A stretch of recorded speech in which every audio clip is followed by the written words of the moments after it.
hit live and then Go for it. all right, let's see how this works. All right, we're live right now. I think we're all set up. Just make sure that uh, the sound is okay. Just gonna let people tell me that the sound is okay.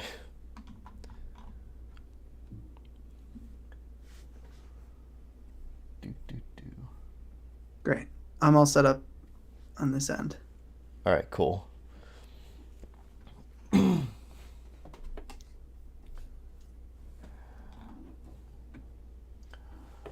All right, chat. Uh, sound okay to everyone? All right. Can you hear Walker? Hi, everybody. Yes. Sound good? All right, cool. I think they hear you. All right, Great. cool. So, all right, here we are. I'm here with Walker Bragman, my good friend.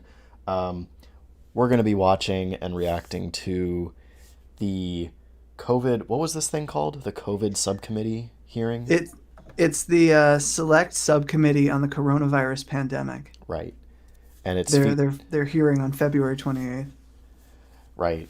And do you want to just like introduce yourself for people who might not know you? Sure. Hi, everybody. I'm Walker Bragman. I'm a journalist. I write the Important Context newsletter, and I co founded the Opt Out Media Foundation, which is a not for profit organization. We have an app on iOS and Google Play. It's dedicated to amplifying and elevating only independent, reliable journalism. So, Awesome. And yeah. yeah, Walker's done a lot of reporting on the kind of COVID contrarians who spread a lot of COVID disinformation. And so he'll be offering useful input on some of the people speaking while I will be trying to address the content of what they say. So, Important context, if you will. right, exactly. So we're here. I got the video up here. We're about an hour and a half into the recording, but the first hour and a half is either nothing or it's like opening statements from congressmen. So, where we're starting is the testimony of Martin Koldorf, or the opening statement. So, let's start with that and see where we get. All right, so I'm going to hit play now. Worst public health mistakes in history. Um, Very early on in the pandemic, it was clear from the data from Wuhan, China, that there is a 1,000-fold difference in risk by age. So older people, while anybody can get infected, older people have more than a 1,000-fold risk of dying from COVID compared to young people. There were two major failures or categories of failures during the pandemic. One was the failure to properly and optimally protect older Americans, those who are at high risk from dying from COVID. For example, we didn't protect nursing home residents properly. And it's not just by sending sick people to nursing home, which of course was criminal, but also we have too much staff rotation in nursing homes. We didn't do enough testing of nursing home staff to prevent infections to come in. Okay. We also didn't protect older working age Americans in the 60s and 70s. While the laptop class was often working from home, whether they were in the 20s or 30s or 40s, many older working class Americans in the 60s and some in the 70s were still working as cab drivers in supermarkets and so forth, being infected. All right, I'll pause there. So, I mean, so far it's just a lot of the same really tired stuff that I heard in the like first few months of the pandemic. Like they're still saying it. Like talking about how we didn't protect nursing homes properly. I mean, that was kind of a big challenge because you had so many people going into the hospital that you had some patients who were still positive, probably still infectious, but they were okay to leave the hospital, and new people were still getting sick and needed beds. So it's like, where do you put these people? Right. So it's it sucked. It really sucked. But like the way it was dealt with was some people were just sent back to the nursing home while they were still infectious. And early in the pandemic, we didn't have. It took us too long to get testing set up. It took us too long to implement non-pharmaceutical interventions. It took us just too long to get all that in place. But what's wild to me, and you know where this is going, Walker, but like he's already talking about protecting the elderly and protecting the vulnerable. Yep. I have yet to hear a rational plan from these Great Barrington Declaration people Yep. on how to actually do that. Right. Their entire argument is sort of like, oh, we should have done focus protection, which is sort of a nebulous idea of like vague suggestions about, oh, we should protect people in nursing homes. But like the subtext of that, and perhaps not so subtle subtext, is everybody else should live their lives as though there is no problem going on around them, as though the crisis is not there. Subtle, small protections for the vulnerable, and then natural immunity for everybody else. And so that's the foundation of what Kulldorff is arguing here. And he's framing it as positively as he possibly can. You start out the things that nobody could disagree with. Cuomo's decision to send COVID patients to the hospital, to nursing homes, and his the liability waiver that he tried to sneak into the budget. That stuff. No, who could argue with that? But it's sort of cover your ass language for this broader strategy of pursuing herd immunity through infection. Right. And I guess we'll get more into that, but we'll get there. I mean, I could just say a lot more about why that's dumb, why the herd immunity as a solution was never going to work. It has never worked for anything. But yeah, let's just keep going for now. By the way, just before we do, Yeah. They insist that the Great Barrington Declaration is not a herd immunity strategy. They insist it, but then every other word out of their mouths is natural immunity. Yeah, I don't. Maybe there's something I'm missing, but that's what I hear too. Like everybody's misunderstanding them. Oh man. Well, let's see if he'll clear that up for us. And in fact, the way we dealt with the pandemic was the worst assault on poor people, working Americans, and middle-class Americans since segregation and the Vietnam War. Okay. Well, I mean, pause there, I guess.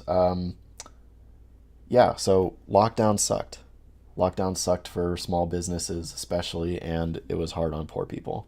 Sure, we can acknowledge that. The government had PPP loans in place to try and help. Clearly, they didn't do enough for everybody. Lots of people still struggled. But side note there, a lot of the anti-vaccine organizations profited a lot from PPP loans, or benefited from PPP loans. Like RFK Jr., his whole nonprofit got a big PPP loan. Sherry Tenpenny got one, I believe. Other people who are listed as a disinformation dozen got benefited from those loans. So that should upset you. Not just that. Like, we forget when we talk about lockdowns that, first of all, people were dying in droves at the time.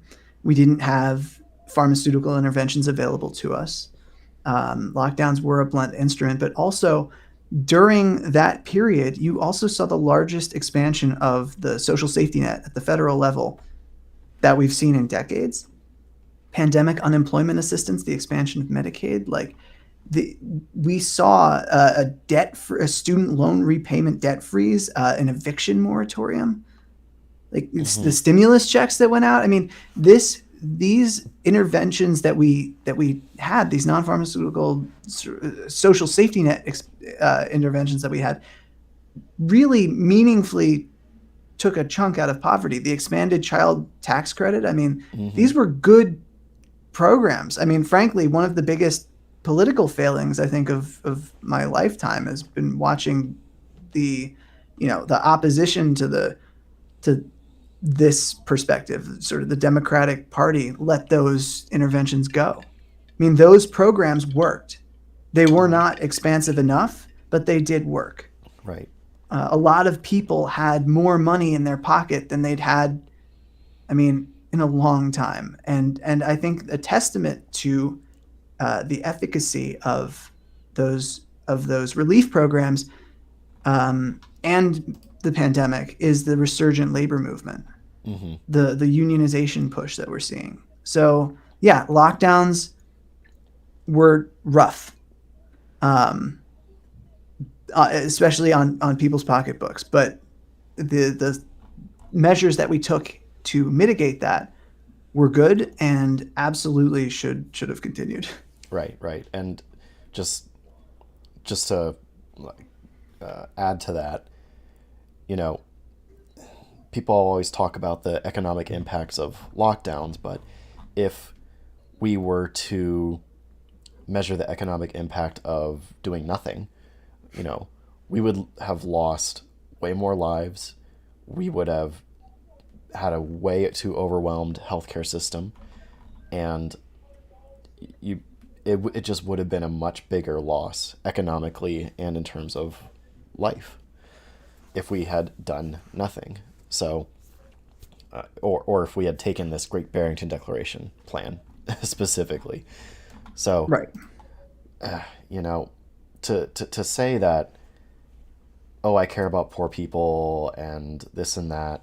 I mean, if you let the virus spread, it's going to affect poor people the most. And that's, especially communities of color. Exactly. And it did. Yeah, right. And this Great Barrington Declaration, by the way, comes out of the American Institute for Economic Research, which is a right-wing libertarian think tank that gets money from one of their sources is Charles Koch. Okay, like this, one of the most anti-labor figures in the last, living today. I mean, this is not a pro-worker position. There's nothing pro-worker about letting this virus rip through the population, especially when we don't have basic measures in place like universal health care, or even paid leave. I mean, who do you think is going to be most impacted by this? Right. I mean, it's just like, it's kind of just pandering, really. Kulldorff in particular likes to frame himself as like, no, I'm not a right winger, because his colleague Jay Bhattacharya is like clearly a right winger. Like was writing articles against Medicare for All in April of 2020. The economic case against Medicare for All in April 2020. He's a fellow at the Hoover Institution. Before now he's a senior fellow. Before that, he was a research fellow. He's been affiliated with Hoover for many, many years. He's written for the Cato Institute. He's been promoted heavily by all of these like by a lot of right-wing groups, and Council for National Policy, which is a right-wing Christian nationalist group. Like he's fully enmeshed in this world of right-wing politics. Kulldorff has sort of plausible deniability, right? He's got a Harvard pedigree. He hasn't been until the pandemic affiliated with right-wing dark money in the same way that Bhattacharya has. So, yeah. Right. All right. Let's keep going. When, as part of the Great Barrington Declaration, together with Dr. Bhattacharya here and Dr. Snedda Gupta at Oxford University, when we proposed very concrete things for how to better protect older Americans who needed better protections, we were instead slandered by claiming that, for example, we advocated by wrongly stating that we advocated a herd immunity strategy.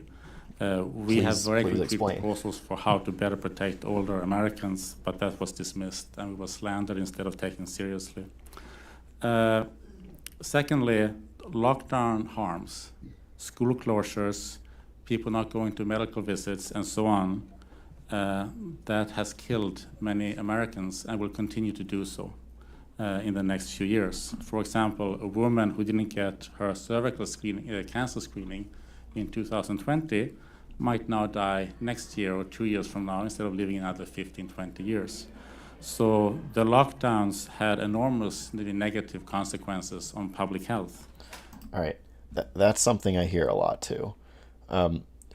Aside from the fact that he said we didn't have a herd immunity strategy, but then didn't explain what the strategy was.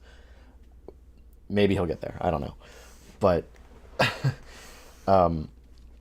this idea that having a lockdown and then delaying things like cancer screenings and regular non-essential checkups, non-essential surgeries, things like that, are going to have negative consequences. Yeah, that is a drawback. But guess what? It would have also happened had we let the virus run rampant. Because when you let the virus run rampant and you have lots of people getting sick all at once, not only do you have more deaths, you have more strain on the healthcare system because more people are getting hospitalized, more healthcare workers are getting sick and spending more time out of work. And all of that compounds into this kind of, it's kind of like those things get less attention anyway. Like you wouldn't have as much medical staff available to do the normal checkups, to do the non-essential surgeries. You wouldn't even have hospital bed space to do that necessarily. So it's not like lockdowns created that problem, and if we didn't have lockdowns, we wouldn't have the problem at all. We still would have had it. It's just, it would have been worse. So, but you have to understand, he's not approaching this from the point of trying to figure out what went wrong. They have a conclusion, and they are working backward to find any justification for that conclusion. So that's sort of what this is. Yep. That's it. It's just a show. On not only cancer screening and treatment, on cardiovascular disease treatments, diabetes care, vaccination rates for children plummeted. Vaccination is very important to vaccinate our young children. Well, at least he said that. I'll give him credit for saying you need to vaccinate children. Points for that, but I don't think there will be many more points. Also, of course, as was mentioned earlier, the mental health, both of the young people and older adults. So that was a major failure of our pandemic response. So what's really disingenuous when I hear things like this, what sticks out to me when people talk about mental health of children, yeah, it was tough for kids, not all kids, but it was tough for some kids to get taken out of school, be forced to learn by watching a computer. You know, I have young kids in my family who had real trouble focusing on a computer screen for classes. But, you know, also, a lot of kids lost their primary or secondary caregivers. Yes, they did. So if you're going to talk about this, then you have to include that too. Right. And what's the counterfactual? Yeah. I mean, yeah, we talk. How many years of learning do you think, or how much learning do you think gets lost if a kid loses their caregiver? You know. yeah. Like learning loss, I have to say, this is a moral panic that was purposefully generated as a wedge issue against this broader public health response, right? Like find a demographic that's stressed, that's frustrated, parents, primarily well-off parents, parents who maybe have better access to childcare, who now suddenly don't, and get those parents really, really, really angry. And so you start to see at first a lot of these right-wing groups, groups affiliated with Koch, groups, business aligned, capital aligned groups, welcomed the school closures as an opportunity for taking tax money away from public schools and diverting it to homeschooling and private alternatives. But that job market just did not recover. Yeah. And Yeah. it was stubborn. It would not recover. And I believe McKinsey I think it was April 2020 released a report that said something like 27 million Americans rely on childcare in order to work. And at that point, it was pretty clear the direction that they were going to go. And so suddenly school closures are this existential harm. We got to get kids back in school at all costs. And that's, again, some kids absolutely struggled out of school, 100%. But, when we talk about school closures and harms, a lot of the harms that they're talking about, how are you going to prove that this is from being out of school as opposed to living through a pandemic and seeing what's going on around you? Yeah. Like, how are you going to isolate that? Right. It's really hard to, yeah.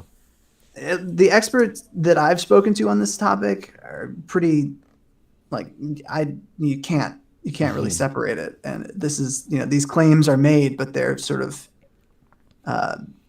unprovable. Right. Yeah. And also it would be one thing if he was arguing for, if he had gone up there and said, I think we had schools closed for way too long. We could have opened sooner and we could have done it the right way. We could have had the right mitigations. We could have given schools the right resources to open as safely as possible. That would be a reasonable thing to argue, I think. But he doesn't do that because he also is against masks. He also is against just the ideas of non-pharmaceutical interventions. And he's pretty anti-vaccine too, right? We'll get there. he rages against COVID vaccines too. So it's at this point, any reminder that there is a public health crisis has got to go. That's the goal, is to get people to accept this added level of risk in their day-to-day lives and move on. So get the economy back to normal. That's at least the groups that are promoting him. That's their goal, and that's the agenda that he's espousing. So right. Without attributing motives to him personally, that's the agenda that he's promoting. Man, it just pointing out problems without rational solutions. It's all they seem to do from what I know, and it's all I'm seeing here so far too. All right, let's see. These failures are due to abandonment of basic principles of public health, and I mentioned two of them. One is that you cannot only focus on one disease, in this case COVID. You have to look at public health generally, all diseases, including chronic diseases, including mental health. We didn't do that. All the focus was on trying to suppress or eradicate COVID, which was impossible for a disease like COVID. The other thing, we were thinking short-term instead of long-term. Yes, you can do lockdowns and reduce short-term infections of COVID, but that has long-term consequences in, for example, cancer and cardiovascular disease. That was not considered. So there was never done a proper benefit risk or benefit harms analysis. Well, okay, so, man. So what we can do now, looking back, is we can look at countries that actually locked down, that actually implemented non-pharmaceutical interventions successfully meaning they kept COVID cases low, right? We can look at Australia, New Zealand, Japan didn't lock down, but they did do a good job, given that they're one of the most population dense, they have some of the most population dense cities in the world. They did a really good job at keeping cases low. Through social practices like masking and social distancing and good understandings of those things. We can look at those countries and see that not only did their policies keep COVID cases low, they kept COVID deaths low, and still to this day, they are doing really well in terms of excess deaths. So, compare that to the USA, who, we've had over 1 million COVID deaths, lots of excess COVID deaths, and it's very clear which scenario was better. So, Right. saying that there was no risk benefit analysis, your options were let this new virus that you really don't know the extent of how dangerous it is at this time run wild, like in his plan, or do something about it and try to keep numbers as low as possible. And he's advocating for just letting it run wild. It's weird. It's weird. I mean, that is exactly, he said, and again, he'll say, that's not what I'm advocating. It's not what I'm advocating.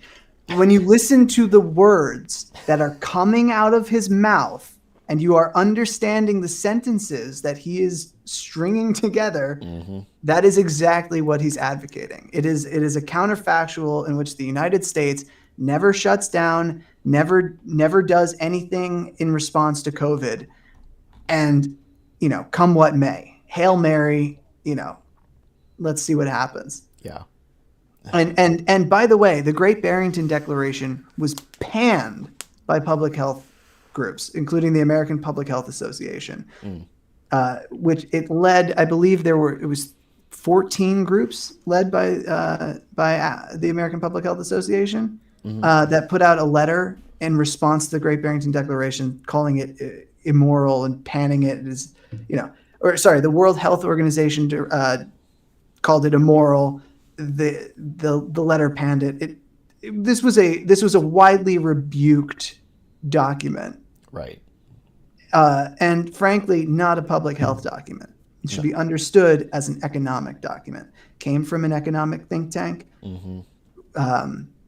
It was from a biostatistician, a health economist, and I believe one epidemiologist among them. PhD epidemiologist, like not exactly what you would expect from anyway. No, it's totally just like a political economic document Yes. more than anything, because it didn't have a public health plan. Zero. No.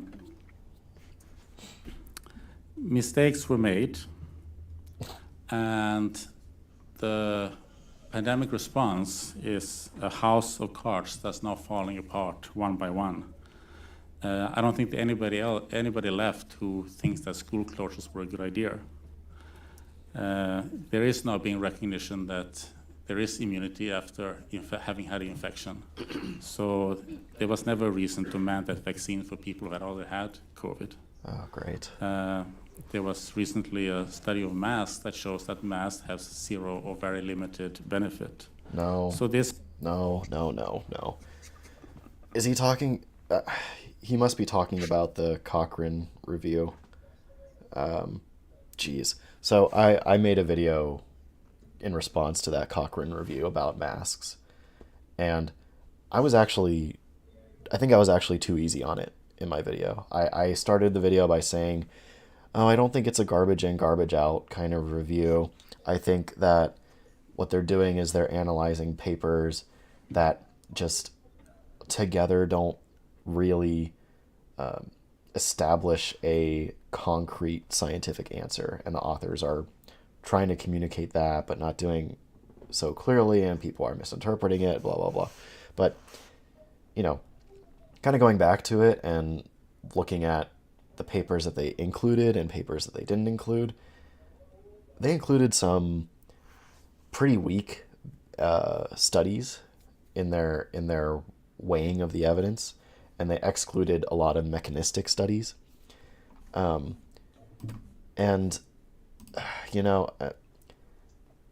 the lead author of that review, he's kind of an outspoken, you know, he doesn't like flu vaccines. He never liked masks. He's a contributor to the Brownstone He Institute. wrote for the Brownstone Institute, which is just like, how is he writing for the Cochrane Group? And then the Cochrane Group actually had to like write a release, a little statement about that review, saying this is how people are interpreting it, and this is what the paper actually means. Stop it. Stop the nonsense. Well, the lead author in that study, that review, like was going out and making outlandish statements about the conclusions of the review that were not supported by his own work. Right. I mean, like this is, and I would just like to point out for people who are watching that the three experts that we are responding to today are affiliated with a group called the Norfolk Group, which is a group of scientists, pandemic contrarians, that were organized by the Brownstone Institute, which is a right-wing dark money group that got most of its funding in 2021 from just 9 contributions, the largest of which was $600,000. It's a right-wing group. Its founder is a man named Jeffrey Tucker. Tucker is a libertarian. He's a veteran of Koch world. He's got, according to the Southern Poverty Law Center, he has ties to groups in the neo-Confederate movement. He's a child labor advocate. I mean, this is when you start peeling back the layers of like what's happening here, a picture starts to emerge. The Norfolk Group, just weeks before this hearing, released an 80-page outline for a congressional inquiry into the pandemic response. And we're just seeing that playbook play out here in Congress with a Republican-controlled Congress. That's what's happening. Jeez. Yeah. And of course, they're citing another Brownstone author. Of course. Of course. Yeah. I mean, Brownstone is awful. I see their articles shared on social media, and they're always bad. They're always just so bad. They're a hub. They've definitely become a prolific hub of pandemic-related misinformation. Oh yeah. Its founder, Tucker, was telling Ugandans not to get vaccinated. I mean, this is like... That's... Jesus. Yeah, it's bad. It's bad. That's really bad. That's really, really bad. Oh, man. And you know, that reminds me, just something I was saying earlier, just thinking about poor communities, which a lot of poor communities are also people of color. You know, he was talking about children and mental health, and I mentioned secondary, primary caregivers dying of COVID. A lot of poor families, like, can't afford childcare, and so they have like grandparents who live close by, who often will come, even live with them, help raise kids. Multi-generational homes, more likely to live in multi-generational homes. Right. And so when they lose those grandparents from that home, that is devastating, not only to the kid who, you know, a lot of kids are raised by their grandparents in those kinds of homes, essentially, but then also the parents don't have that help. They have a lot less ability to work and take care of their kids at the same time. So like, not only are these people like pretending to be for the poor class, they are actively working against it in a lot of these cases. But I just remembered that, and I wanted to say. Yeah, I mean that's the playbook. Yeah. All right, let's. Cochrane review bad. Yeah. I made a video about it. Even the Cochrane editor says it's bad, so we'll continue. This house of cards is now falling apart, and we have a choice. We can either double down on those mistakes and pretend that they were not mistakes, or bury it in the sand, or we can have an honest evaluation of our response. And it's encouraging to hear from the opening statements of the chair and the ranking member that your intention is to have a very honest evaluation of our pandemic response. And I thank you both and the rest of your members for that. Thank you very much. Okay. Well, that was a I now lot of nothing. recognize Dr. McCary to give an opening statement. All right.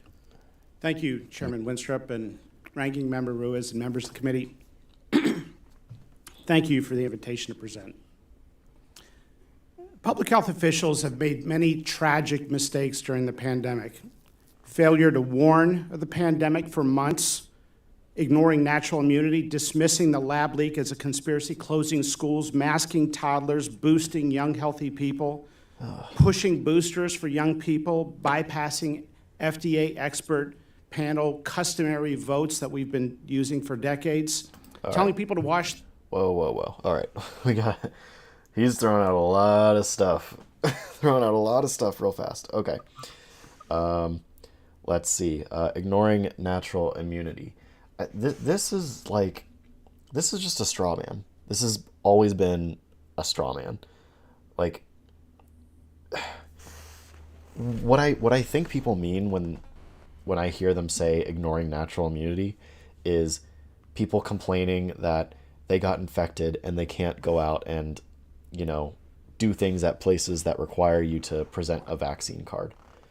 I think it's even more than that. I think it's that we did anything at all to stop infection.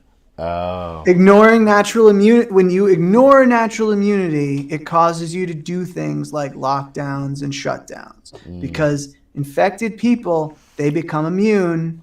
No need to do anything because you get that immunity. Mm-hmm. All right. Well, but also what you said. Well, let's explore both of those. So the idea that it was bad to ignore natural immunity because if you got infected, you should be able to do stuff. Well, people who get infected, I mean, it's harder to kind of prove that, right? Like you have to go to the doctor, you have to get a test showing that you were infected and that you have antibodies, whatever, and show that in lieu of a vaccine card. It's just extra stuff that is harder to regulate, and also natural immunity, it's kind of variable, right? Like, right.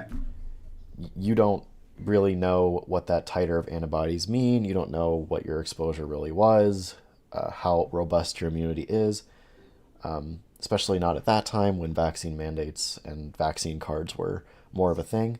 But the immune response studied by vaccination was very deeply understood to be a very robust, consistent thing.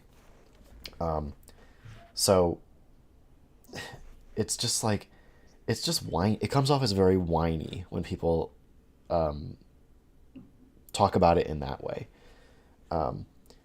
Because sure, if you get infected, you will have immunity that is going to offer you protection, but you don't want to rely on that as a policy for the reasons I just stated.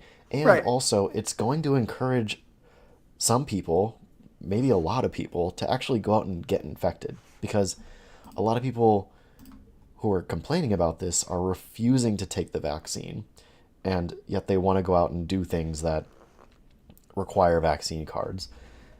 So they would. It's not hard to believe that these people would actually go out and purposely get infected, so that they could just use that as their pass. And there are plenty of people who openly stated on social media that they would do that. Yep. So it's just not a smart policy. And even if you are infected, even if you have been infected, you benefit from vaccination. Yep. Getting vaccinated, even after you're infected, boosts your immunity significantly. So as a public health policy, we want as many people as possible to have good immunity against SARS-CoV-2 so that when surges happen, we have fewer hospitalizations and fewer deaths. That's the goal.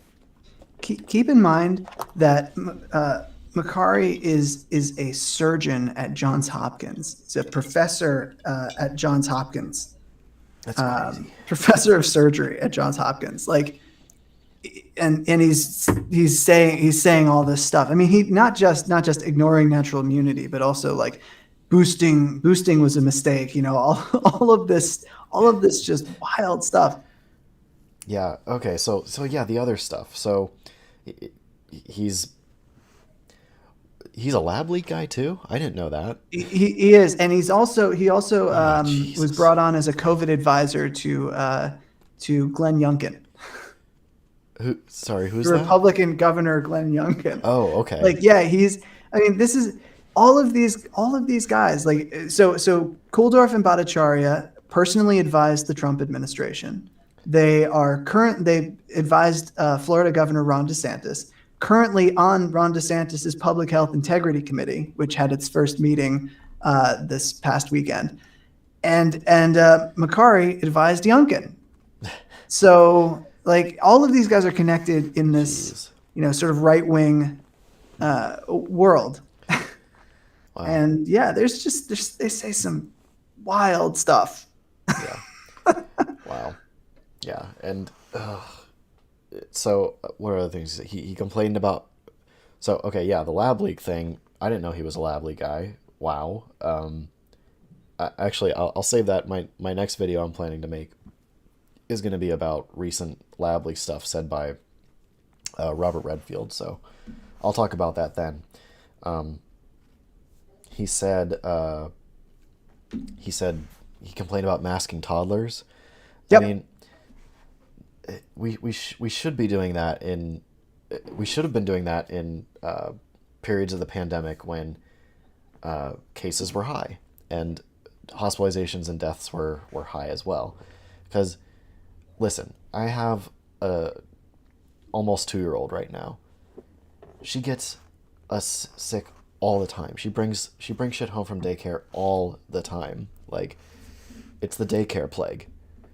So you best believe that COVID is one of the things that kids like her are going to be spreading around.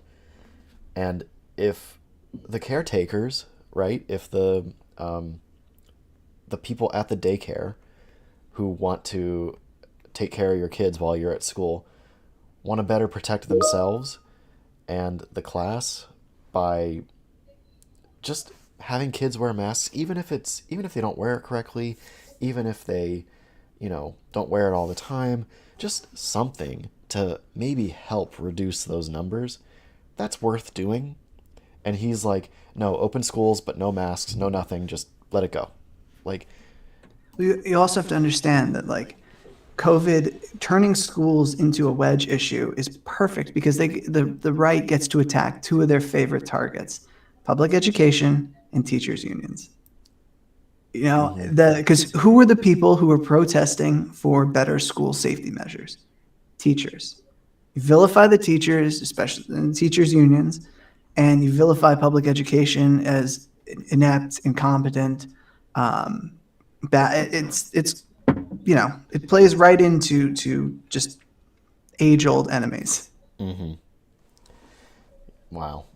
And he also said a lot of other things there, but He did. I'll just There's going to be a lot of that with him. It's going to be hard to keep track of. it's the Gish Gallop, just throwing out everything and see what sticks. Yes. Their hands like crazy, thinking it was a surface transmission problem, when the other known coronaviruses that cause severe illness, SARS and MERS, were both airborne. It's both. Like, why is this still an issue? Like, SARS-CoV-2, respiratory viruses, they can spread through respiratory droplets and aerosols. They can also spread through contact. If you if you have a runny nose, if a kid has a runny nose and they touch their face, and snot gets all over their hand, they could definitely leave that snot on a surface, on someone else's hand. Someone else touches their face or their mouth, eats food, whatever. That they're gonna have a chance to get exposed and infected. Washing your hands is good. Like, Jesus, man, how are you a surgeon and you're and you're advocating against washing hands? Like, and it's funny because Kuldorf just said we shouldn't focus on one disease. We should focus on all diseases. Well, washing hands is just generally good for infectious diseases. Like it just generally helps prevent it. Any amount of sacrifice by the individual for the collective is bad. vilified. Jeez, man. I have a friend who's a postdoc at Johns Hopkins. I gotta ask them if they have heard anything about this guy. That's the thing that's wild to me. Like this guy's at Johns Hopkins. Bhattacharya, who we're gonna hear from next, he's at Stanford. Like, I believe Bhattacharya is tenured. Kulldorff is at Harvard. He said on leave at Harvard. Mm. I'm a little hazy as to what's going on there. Harvard's website says he's on leave, but there was a time where his page was missing, and Oh, okay. who knows? I don't know. I'm not making any definitive statements, and he says he's on leave. If that's what's happening, then I. Yeah. It's just like the problem is like when professors get tenured, they can do whatever they want and nothing, like, unless they do something super bad, they won't get fired. But I mean, I know of faculty who have been tenured who, like, all openly have sexually harassed graduate students, and it's acknowledged, but it's like, oh well, he gets a lot of grant money, so let's just not talk about it. I mean, I know of stories like that and professors like that. So these people can just do whatever they want, and the university will be like, oh well, it's their opinion, it's free speech. I mean, in this instance, I wonder, because it's like, what they're promoting is horrific. I mean, for lack of a better word, horrific. It is. And dangerous. Yeah. And there is such a thing as academic disagreement. I'd like to see some of that. This is very much following a playbook that's existed for many years, where like right-wing groups try to inject a conclusion into academia and try to justify that conclusion, because academia for many years has been seen as too left-wing, because the things that billionaire right-wing benefactors want isn't really the stuff that academia is rallying around. Mm-hmm. Those are not, the solutions to society's problems. Those are not the ones that academics gravitate toward. In academia, ideally, and correct me if I'm wrong, ideas that work stick. Ideas that do not are discarded. Right. But that is not how it works in the world of right-wing think tanks. It is conclusion first. Yeah. Justify that conclusion. Mm-hmm. Yep. That's how conspiracy theories work too. Yep. Funny that. Routinely telling people that they have to get the second dose 3 or 4 weeks after the first dose, when good data came out of the UK that 3 months was the ideal time for the second dose, lowering complication rates like myocarditis and increasing antibody response. So that's something that we can tease apart. So yeah, it's true that there is good data showing that if you wait longer between your first and second dose, you do have a better broadening of the immune response after that second dose, and you can reduce risk of rare complications like myocarditis. However, in terms of like how quickly you want to get that extra protection of a second dose, that had to be weighed at that time too. So, for example, we know that if you have one dose alone, you have less protection than when you have 2 doses. So when the pandemic is kind of raging, at the time, at these times where Delta variant was taking off, and then later Omicron was taking off, it's a fine policy to recommend, hey, you know, we recommend for most people to just do that 3 to 4 week time period because that's the way you're going to get more protection faster. Right. So it's fine to do that. And if you were worried about myocarditis and you wanted to wait that extra time, you could have done that. Like, there was nothing stopping you from doing that. That information was out there. Like, so I just think it's useful to like tease apart a point like that, because painting it as this, oh, you know, they were ignoring the science and they just wanted to get everybody vaccinated as fast as possible. Well, there was a reason for these things.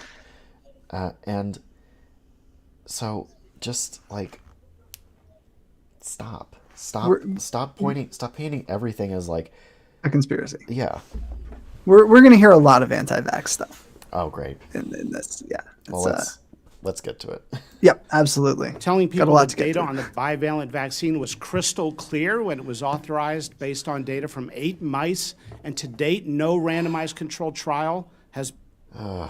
This 8 mice thing. I can't. Yep. Stop. The bivalent vaccine was not tested on only 8 mice. It was also tested on humans. Those trials are out and free to read. There's nothing else to say there. Just stop with the 8 mice thing. Has been conducted, and failing to speak out against the cruel and inhumane hospital visitation policies that prevented people from seeing their dying loved ones, a human rights violation. To be clear, public health officials are not wrong for making recommendations based on the knowledge that they had at the time. But that's not actually what happened. They were wrong because they refused to evolve their positions as the data became abundantly clear. For example, young, healthy people were essentially spared of this pandemic. They had an infection fatality rate no worse than influenza. Nope. Stop. No. Oh, God.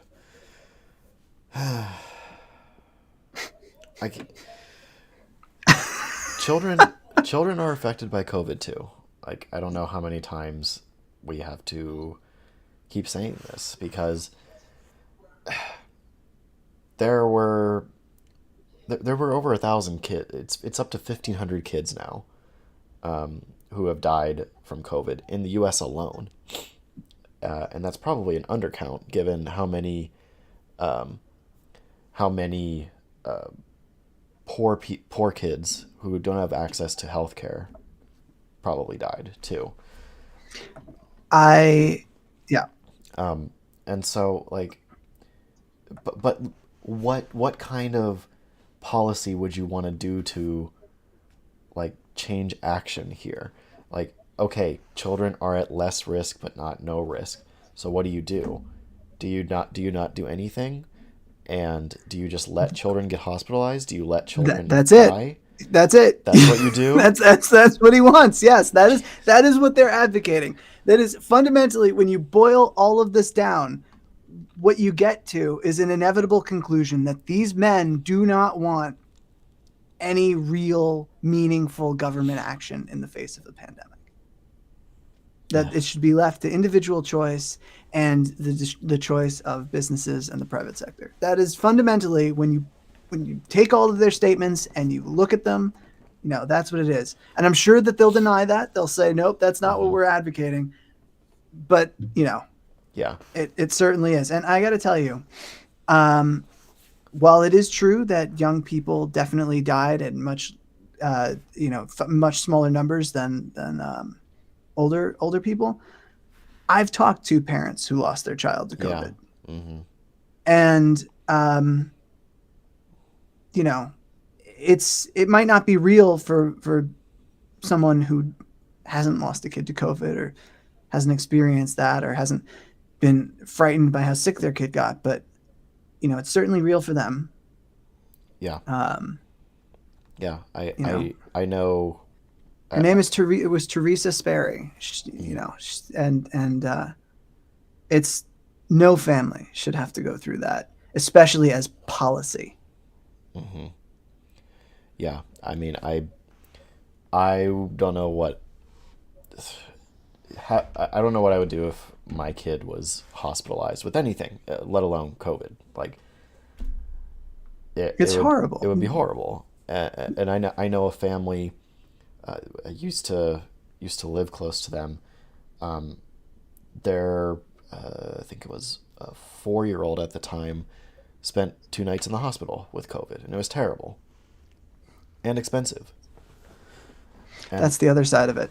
For all of the infection that they seem to hand wave away, you know, we have a lot of people in this country who can't afford a health emergency, right, who can't afford to get sick. People die all the time in this country of preventable deaths because they didn't get care. They couldn't get care. yeah, yeah, Like and it's sick. yeah, and he's comparing COVID to the flu there, which is always just like maddening. COVID is not the flu, but the flu kills kids too, and that's why we have a vaccine that we recommend for people to get every year. And yet he wants to do nothing about COVID in kids. I mean, Yeah, and also kids bring the virus home. We've been talking about it.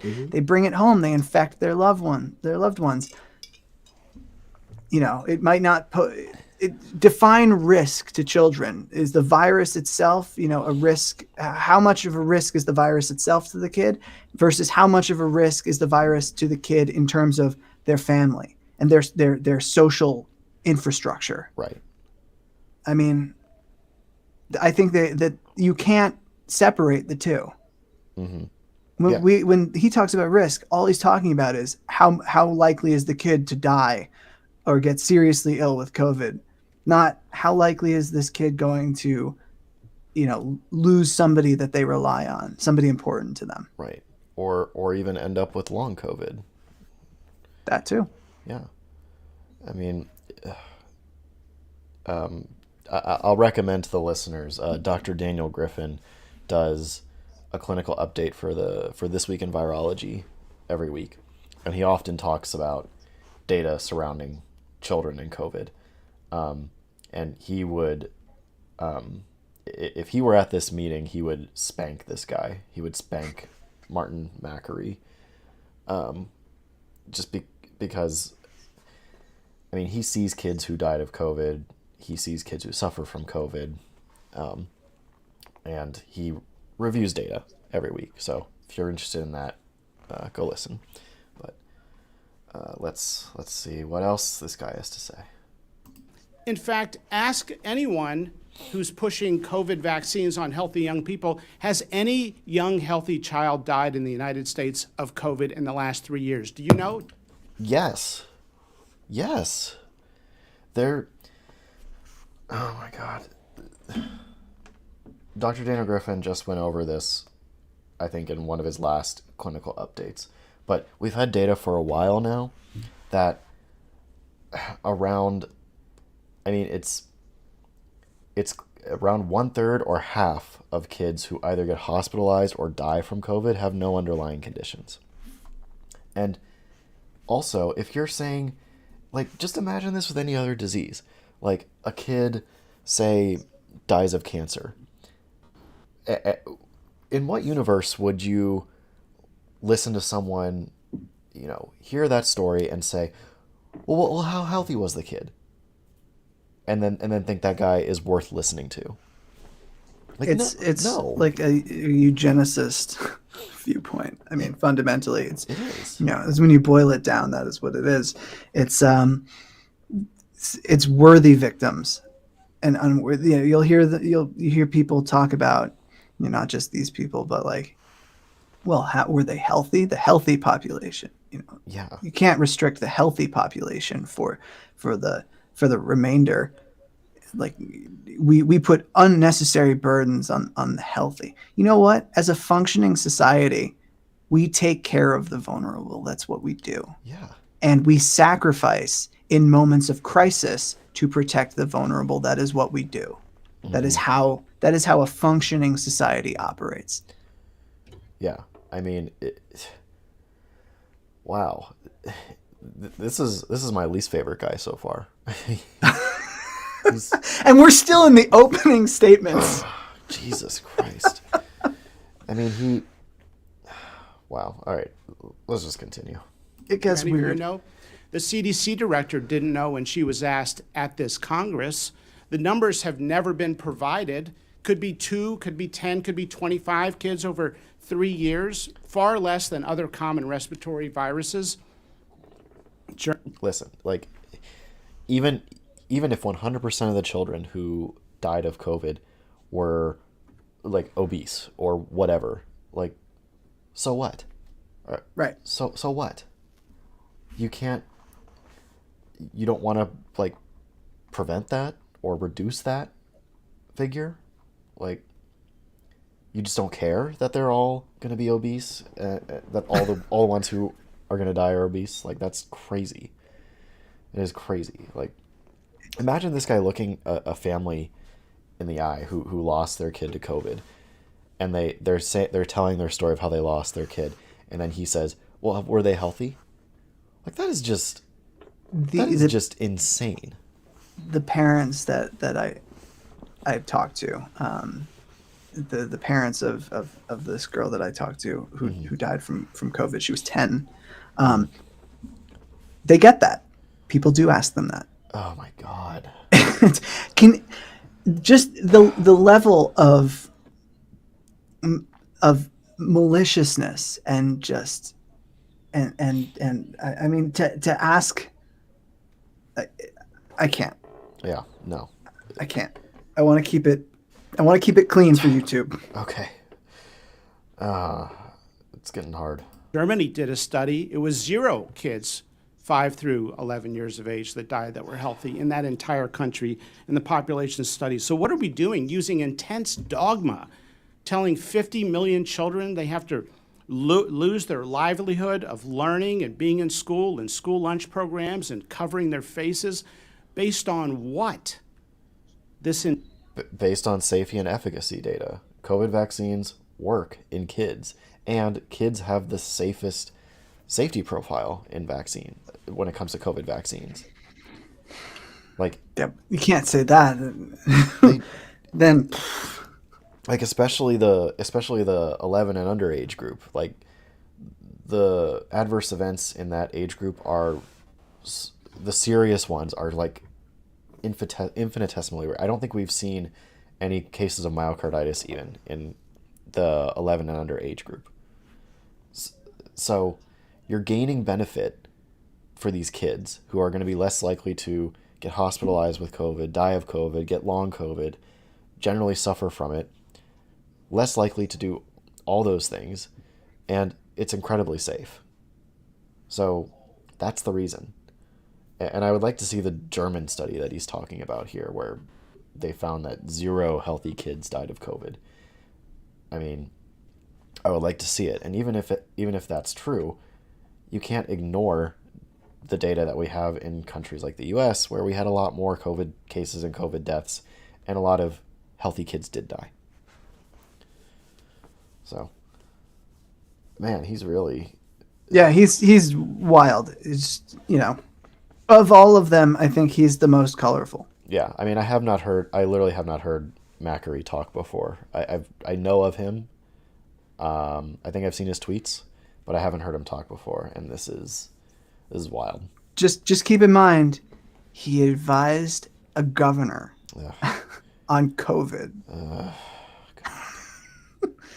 And if that doesn't depress you, I don't know what will. It sounds like Florida, honestly. I mean, that's also pretty depressing.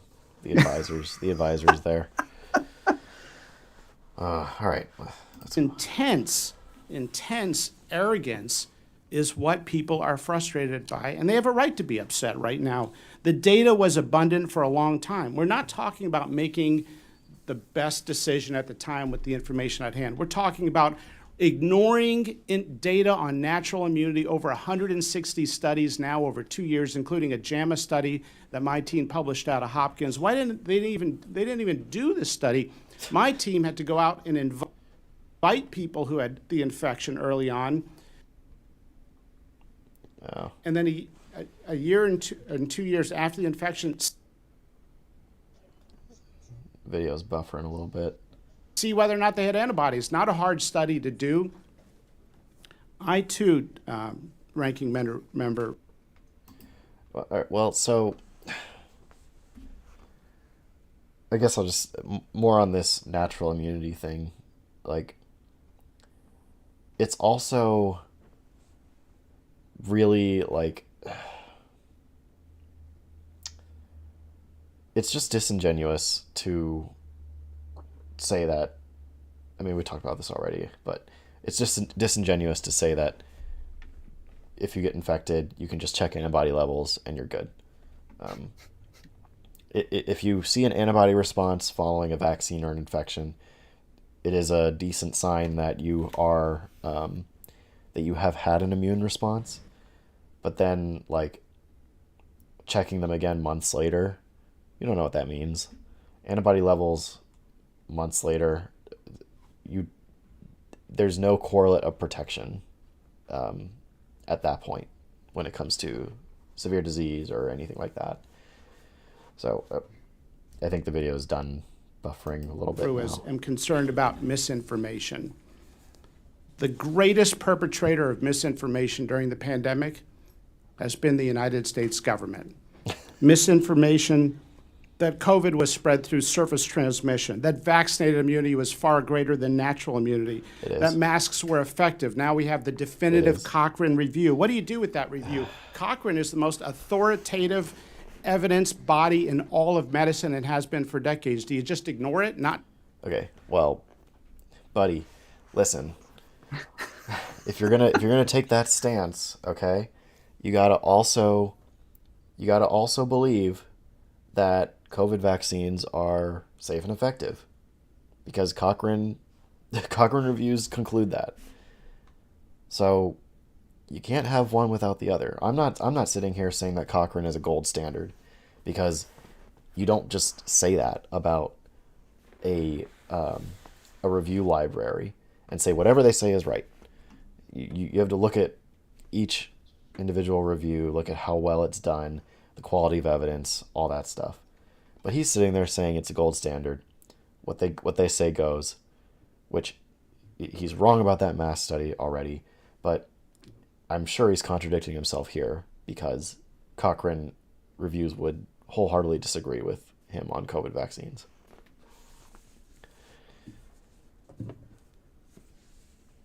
All right, we can keep going. Yeah, we got to get through. We got right. we got a lot of ground to cover.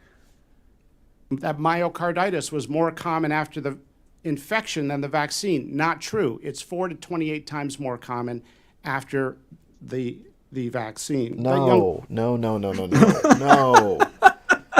He's talking about, oh God, he's talking about that stupid, I think it was a study done in Israel. The study he's talking about, it was looking at myocarditis in post-COVID versus after vaccination. Or I don't even remember if it was comparing vaccine. It was just looking at rates of myocarditis in the post-acute phase. So basically they were asking, does long COVID cause myocarditis? That's what they're asking. And they also didn't use proper ICD codes to do their study.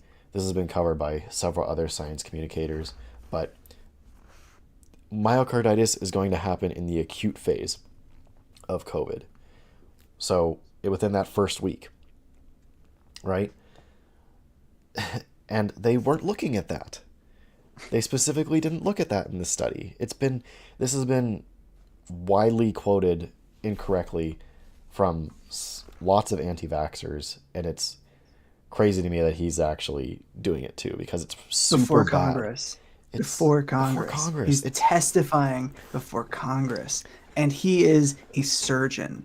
He is a surgeon, a professor of surgery. That is what his expertise is. And he is the Republican expert on COVID. And he's not I mean, that's just so easy to check what his claim is right there. It's so easy to read that study and see that they're not measuring myocarditis in COVID versus vaccines. They're measuring rates of myocarditis in long COVID, past the phase where a virus would normally cause myocarditis. It's crazy. Most people aren't gonna read it though. So Yeah, that's how this happens. That's what these people bet on. They bet on people not actually checking them, and they think lowly of their audience because they think, oh, they'll just believe me. I don't have to justify it to them. They won't think for themselves, and a lot of anti-vaxxers don't. Oh, God. People benefit from a booster. Misinformation. Our two top experts on vaccines quit the FDA in protest over this particular issue, pushing boosters in young, healthy people. The data was never there. That's why the CDC never disclosed hospitalization rates among boosted Americans under age 50. There are MMWR studies showing that boosters have a benefit when it comes to hospitalization and severe outcomes with COVID. The reason being somatic hypermutation and expansion of immune memory. That's what it does. A third dose will broaden your immune memory such that it can better deal with more variants like Omicron and do better at keeping you from getting severely ill with COVID. There's tons of literature on that. He's ignoring it. Simple as that. The vaccine mandates would increase vaccination rates. The George Mason University study shows it didn't. It did one thing. It created never vaxxers who are now not getting the childhood vaccines they need to get. And you're encouraging them, like whether you like it or not. Like he can sit there and say, oh, kids should get vaccinated, but he is a raging anti-vaxxer right now.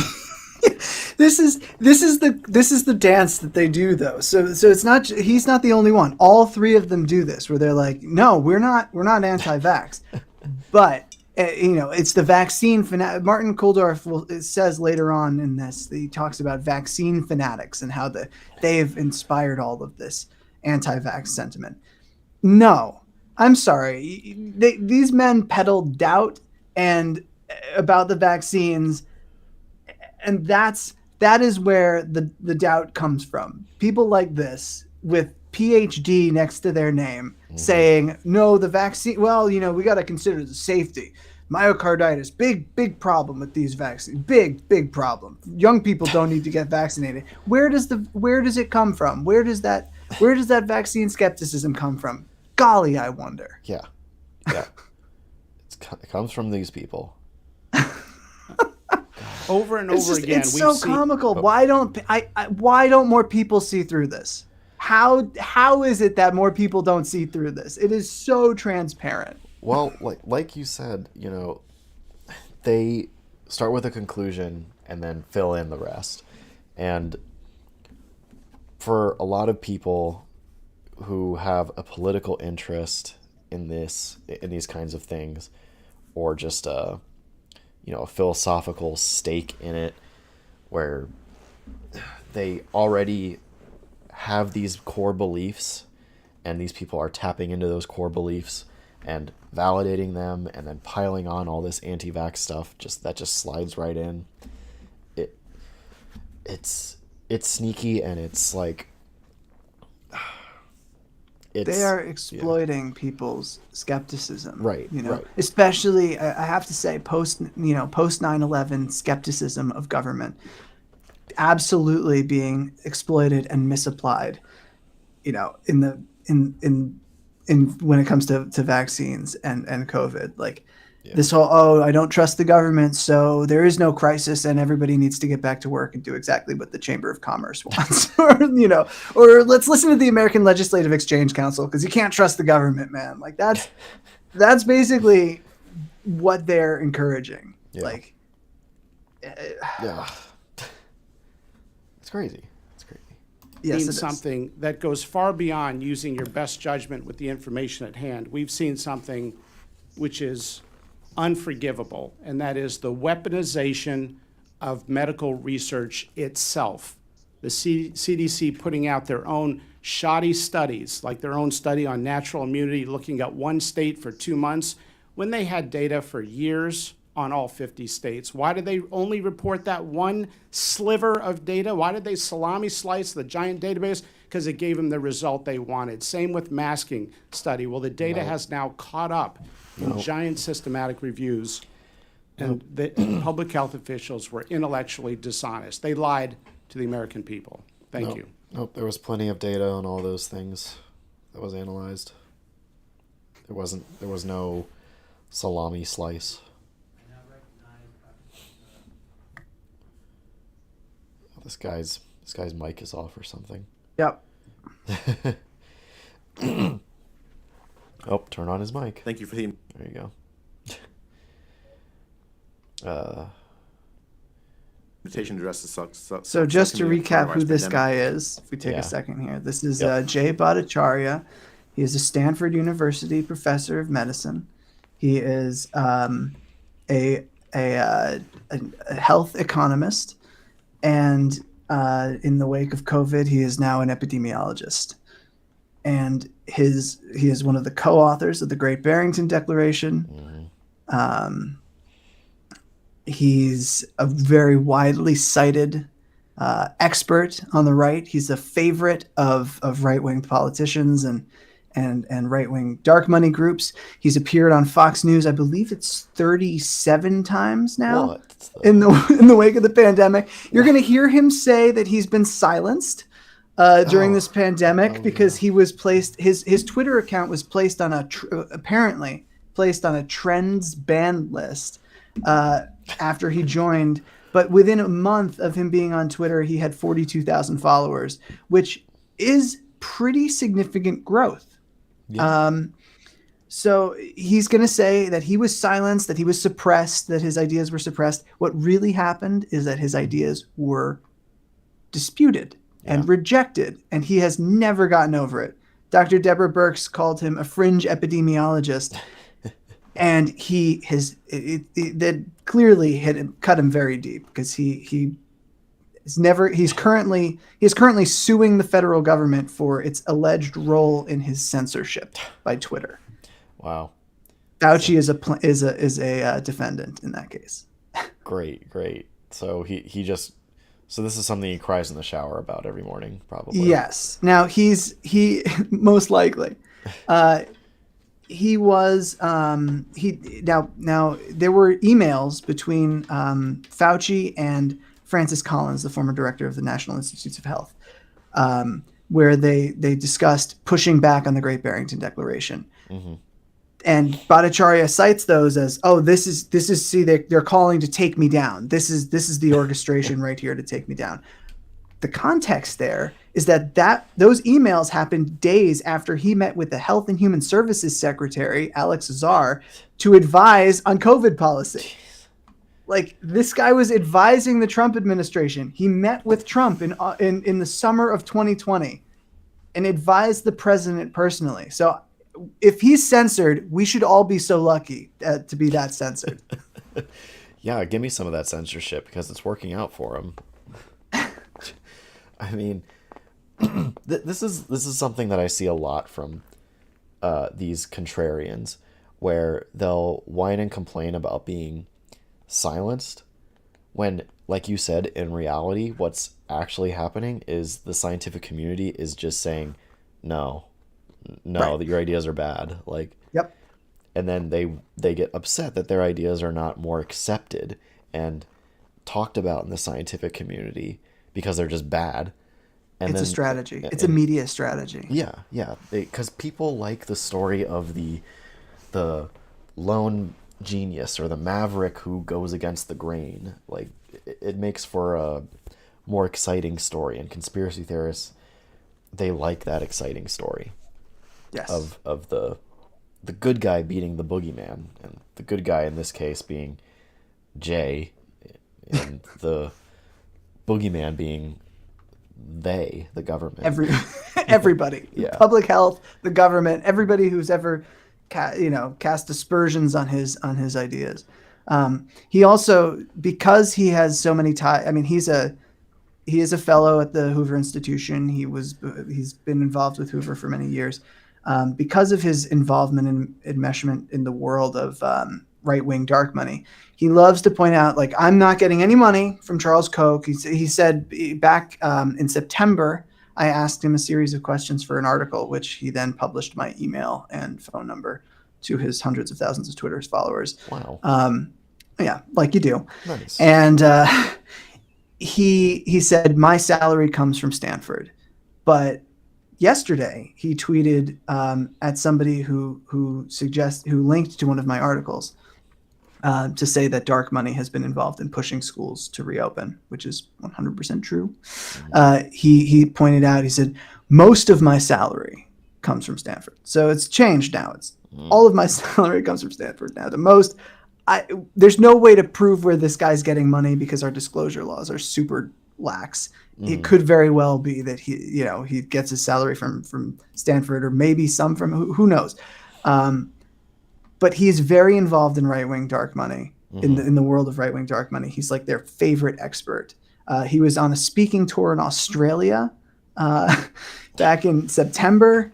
Like, Was he getting paid for those? He's very cagey. If you ask him this stuff, he's very cagey about it. And so, because I'm a journalist, I can't say yes or no.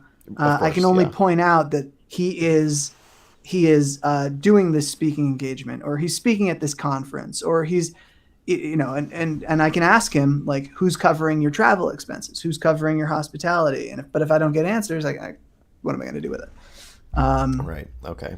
But yeah, so that's context. I mean, so you're saying he's silencing himself when you ask those questions? Yes, he is censoring himself. But who knows? I mean, he has said, I don't get money from the Kochs. One Koch is dead, the Koch brothers, but one of the brothers is dead. Okay. So that takes them out. It takes David out of the running. Yeah. But it's also very hard to. He says his role at Hoover. This was yesterday. He said, my role at Hoover is not paid for by Koch money. But okay, I don't even know how you would show that this donation to this organization is going to support this role. Like the Hoover Institution gets hundreds of thousands of dollars from right-wing donors. One of the organizations that gives to Hoover is Donors Trust, which is a preferred funding conduit of the Koch network. And that donation was just for general operations. So like the Hoover Institution wouldn't exist. Sorry, let's get back to it. Oh no, it's fine. It's fine. And just to be clear, like his ties to these think tanks and organizations are good to know, but at the end of the day, like it really comes down to what he says. Like, yes, he could be funded by Fauci and the CDC themselves. If what he's saying is like totally bonkers, I don't care. Right, of course. It just speaks to the ideological framework within which he's operating. No, and it also, yeah. He was also the co-author of a seroprevalence study back in early on in the pandemic, which you probably heard about. Yeah. They didn't disclose funding that they got from the founder of JetBlue. Okay. Who was a reopening advocate. Yeah. Like, so, right. It's, oh boy. All right. Let's see what he has to say, because we're right at the beginning of his opening statement. I want to focus my remarks today on the need for an honest, scientifically minded evaluation of the COVID pandemic response. Though scientists and people vehemently disagreed about the wisdom of lockdowns, school closures, vaccine mandates and discrimination, masks, and so much else, there's near universal agreement that what we did failed. Official counts attribute more than 1 million deaths to COVID in the United States and almost 7 million worldwide. By early 2022, about 95% of Americans had contracted COVID, despite the harsh countermeasures in most states, including confinement of broad populations, business closures, cessation of religious and other gatherings, school closures, and widespread violation of civil liberties. Well, so a lot of it wasn't really harsh. It wasn't really a harsh lockdown No. in most states. I mean, most people could go out and do things. Like, Including right here in New York. yeah. So it wasn't really a true lockdown. He has made some he suggested that lockdowns might be responsible for Putin's invasion of Ukraine. Oh God, really? Yeah, no, this is Come not. on. He comes off as super reasonable, but then Come on. online he makes these outlandish statements. Come on, stop it. Stop. Yeah, it's like lockdowns are like the catch-all for everything, every wrong that's happened. It's so ridiculous. God. Okay, well, I'm real curious to hear what else he has to say now. Very clearly, these measures fail to protect Americans from COVID. This fact is confirmed by a comprehensive Johns Hopkins University meta-analysis, which concluded that lockdowns had failed to contain the spread of COVID. At best, they temporarily protected the laptop class who could work from home without losing their jobs, perhaps 30% of the population, while being served by the working class. Okay. He is laptop class. Stop talking about laptop class. Yeah, but it's the little throwaway to populism, right? It's the Yeah.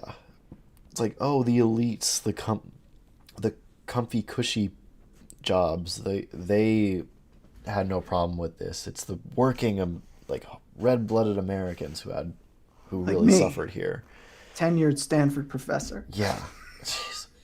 And so, I mean, maybe it's important. Maybe it's important to just point out here that when we talk about lockdowns in the U.S., I mean, like I just said, people were mostly free to go out and do stuff. It was just like certain businesses had restrictions, and schools had closed. Some companies were having people work from home if they could. But really what it was just a free-for-all with the states. Like, governors were just thrown out there and said, the Trump administration said, you figure it out. We're gonna post a guidance from the CDC and the WHO, but you all figure it out. You'll do it. You'll do whatever you want, and that's what they did. So, like, even if you were in a state that had heavier restrictions, you could go next door to another state that might not have much restriction and go to a bar and party and then bring COVID back to your state. Like, whatever. I mean, it was just a complete heterogeneous, like, disorganized mess of a response. And I keep hoping that every time someone says, like, our COVID response was bad, I keep hoping they frame it like that, because, yeah, it was so disorganized. So many states were not on the same page. The federal government was dragging its feet. There were mistakes being made, but they're not really pointing to any of those legitimate mistakes or shortcomings. They're just, like, making them up, and we know why. The previous Congress had reports like that, like what you're suggesting. Mm-hmm. And this is a Republican response, basically. This is, tit for tat. You criticized the Trump response, and now we're going to go ahead and criticize your response. But yeah, no, that's if you're waiting for that critique from Democrats, you're on this panel, you're going to be waiting for a long time. Great. Don't hold your breath, because you'll see that the pushback on what these guys say is very minimal. Most of the questions that Democrats ask in this hearing are directed to their expert, who is the head of AFA. But very, very little context provided for who the Republican experts are. Bhattacharya is somebody who's, like, mean, he has testified in court cases, and 2 separate judges have found his testimony not credible. One of them was a federal judge in the U.S. noted that he spoke on areas that were outside his expertise and misinterpreted the studies that he was relying. Like, it's, it said at this point that the court is simply not willing to believe Dr. Bhattacharya. Like, shocking. Right. Like, but you don't get any of that from the people on the dais. Cool. I Yeah. love when politicians just like are so uneducated as to what they're listening to. I mean, Yep. just bad at asking questions. And, Yep. all right. The pandemic response itself has wrought tremendous collateral harm. There's now broad agreement that the school closures in some states running for a year or more have set kids behind in ways that will lead them to worse outcomes as adults, including shorter, poorer lives. One peer-reviewed paper estimated that the spring 2020 closures alone may have cost American children millions of life years in expectation. Huh? These losses are unequally distributed, with poor and minority children suffering the worst learning losses. Hundreds of thousands of kids never returned to school when schools opened. Maybe the most perplexing sin of the public health establishment was that it abandoned an essential commitment to science. For example, ignored in sending COVID-infected patients back to nursing homes early in the pandemic, where we knew the most vulnerable people resided. Why did public health authorities ignore clear scientific data that COVID infection-acquired immunity is as strong or stronger than vaccine-acquired So immunity? they're all just saying the same thing. Vaccine mandates. They're all forced saying the many same frontline thing. It workers, all comes down heroes who to contracted COVID why early didn't in the we pandemic take while natural doing immunity essential more work. seriously, meaning why didn't we make it policy? Provides less protection than the natural immunity they already had. Many, faced with these anti-scientific choices, will never trust public health authorities again, even on vital topics such as the necessity of traditional childhood vaccines. Public health bureaucrats operate more like Yeah, all these people are not going to trust public health policies ever again, so they're going to trust me, and I'm going to be the new public health person. Yeah. dictators than scientists during the pandemic. Yeah, that's sealing that's themselves it. off That's about the from size of credible it. outside criticism. Like, Consider, for people aren't instance, going to trust the public health bodies, so they should trust the Hoover Institution. Right. They should trust the Brownstone Institute. Yeah, They should trust the American Institute for Economic Research. Yeah, they just want to replace one, authority that they hate with their own authority so that they can be popular. So if you read, there's a great book called Dark Money by Jane Mayer, and if you Okay. read it, it explains sort of how this has been a goal of the right for many, many years, to replace the existing academic and media establishment that they feel is not friendly enough to right-wing ideas, the ideas that right-wing billionaires want and believe, and replace it with their own ecosystem. And they've been working toward it for many. They have a strategy called the beachhead strategy, where you put right-wing institutions at credible academic institutions like Stanford. Put the Hoover Institution at Stanford and inject right-wing ideas into academia that way. Set up a new media ecosystem. I think all of this was laid out in like the Powell memo way back in the day, like how billionaires can wage a counter revolution. Okay. Huh. Well, It's worthwhile read. You I'll should add read that. Jane Mayer's book. yeah, I'll add that to my reading list for sure. Oh, man. It seems to be working with having these guys in front of Congress. It's again, like this is the congressional committee with Marjorie Taylor Greene on it. Oh, Like, yeah. I mean, how seriously are regular people going to take it? Like, who knows? But that's what they're working toward. They definitely want to create a new ecosystem and yeah. be the new authorities. And, folks like you got to go. Oh, no. I'm so worried. Oh, man. the treatment of scientific dissidents outside the government who contradicted public health dogma. In the earliest days of the pandemic, public health bureaucrats organized a cover-up of the hypothesis that COVID emerged as a result of a laboratory leak. calling scientists who propose the idea conspiracy theorists. Why? Only recently have official bodies started to admit the hypothesis is plausible and maybe even true, and certainly not a conspiracy. Where did the scientists whose careers were destroyed advancing the idea go to get their reputations back? When Martin Kulldorff of Harvard University here today, Sunetra Gupta, a professor at Oxford University, and I proposed a focused protection alternative, not a herd immunity alternative, to lockdowns in October 2020, then NIH director Francis Here we Collins go. labeled the three of us fringe epidemiologists and engaged a media campaign to take down our proposal, to which tens of thousands of doctors, epidemiologists, and scientists endorsed, including a Nobel Prize winner. Under the banner of combating misinformation, government health agencies use their power to collaborate with social media companies to control the public conversation about science, COVID science, and policy. The pattern repeated itself throughout the pandemic, with scientific press abusing their authority to create See, this is what I was illusion talking of about. scientific consensus in favor of destructive ideas when none existed. So the American people deserve answers to fundamental questions about the pandemic. On what empirical basis were schools closed? Did public health decision makers consider the harms of their policies as thoroughly as their putative benefits? Why did authorities ignore recovered immunity or failure of the vaccine to prevent disease transmission in recommending vaccine mandates and discriminatory vaccine policies?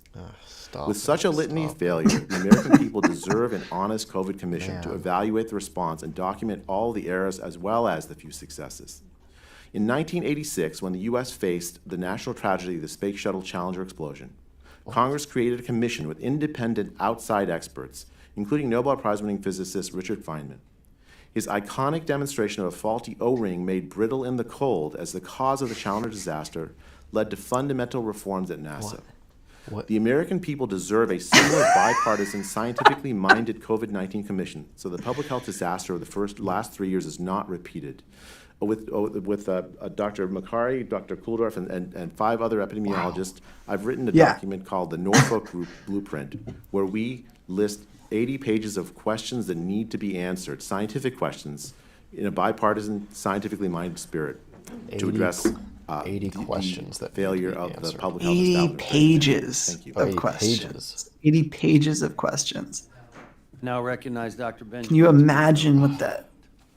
We can definitely skip Chairman ahead Weintraub and Ranking from Member Russ, those- All right. Thank you very much. this guy because the next expert is Thank you as for the well. Democrats. He's I'm Georges the Benjamin. I'm the head of the American Public Health Association. collaborative of which He's APHA. on a totally different page from these three. So he's not gonna say crazy stuff. No, he's not. He's not going to say outlandish things. But he's going to be very moderated in his statements. And what we're going to see is that Republicans start going after him in a way that Democrats don't even. They don't defend him.